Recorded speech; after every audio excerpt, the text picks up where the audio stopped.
31শে December মঙ্গলবার শেষ হচ্ছে 2024 সালের ইংরেজি পুরনো বছর। কিন্তু আজকের এই দিনেই সরকারি চাকরিজীবী হিসেবে অবসর গ্রহণ করলেন উদয়পুরের ক্রীড়া শিক্ষক সাধন মিয়া চৌধুরী।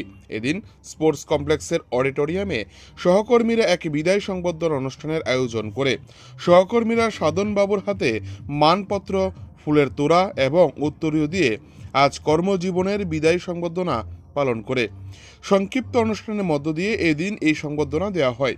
পরে সংবাদ মাধ্যমের মুখোমুখি হয়ে ক্রীড়া শিক্ষক সাধন মিয়া চৌধুরী বলেন, চাকরি জীবনের 60 বছর আজ পূর্ণ হলো, কিন্তু আগামী দিনে উদয়পুরে ক্রীড়া শিক্ষক হিসেবে ভালো সাঁতারও যেন তৈরি করা যায়। আগামী প্রজন্মকে সেই দিকে লক্ষ্য রেখে ছোট ছোট স্কুল পড়ুয়া ছাত্রছাত্রীদেরকে শেখানো হবে সাঁতার। কর্মজীবনে বিভিন্ন সোনালী স্বপ্নগুলি এদিন তুলে ধরেন সংবাদ মাধ্যমের সামনে ক্রীড়া শিক্ষক সাধন মিয়া চৌধুরী। উদয়পুর থেকে নিজস্ব প্রতিনিধি রিপোর্ট, টিভি 100 বাংলা। যত স্টুডেন্ট আছে যখন বর্তমানে তারা বাইরে চাকরি করে, এটি আমার স্টুডেন্ট। কেবিএসসি নেবিএসসি যখন আমি আসলাম না, তখনই আমার স্টেট লেভেল যে কম্পিটিশনটি হইতো স্কুল ওয়াইজ, আমি চ্যাম্পিয়নও হয়েছি। পরে এটা উঠে গেছে গা, যত প্লেয়ার আছে ন্যাশনাল। আজকে তো আপনার কি চাকরি জীবনের শেষ দিন? আজকে শেষ। আমি 6 বারের ট্রেনে জয়েন করছি আর রিটায়ার্ড হয়ে যাচ্ছি আজকে 31। লাস্ট পোস্টিং কই আছিল আপনার? লাস্ট পোস্টিং এটাই এখানেই, মানে কোন sports swimming pool, Udaipur sports অফিসে।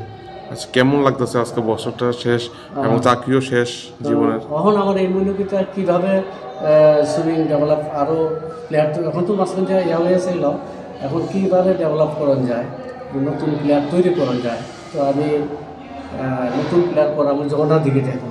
আচ্ছা, বেসরকারিভাবে করবেন আপনি? আপনার নামটা? আমার নাম সাধন মিয়া চৌধুরী। কত বছর চাকরি জীবনের কেমন, মানে যত বছর চাকরি করছেন তার মধ্যে স্মৃতি হিসাবে কোন বিষয়টা আজকে মনে পড়তেছে বেশি? আমার স্মৃতি হিসাবে প্রথম যখন আমি চ্যাম্পিয়ন হয়েছি, সিনিয়র বেসিক একটা আসলো, তখন আমার খুব ভালো লাগছে। সব ইভেন্টে আমি ফার্স্ট। কোন ইয়ারে এটা?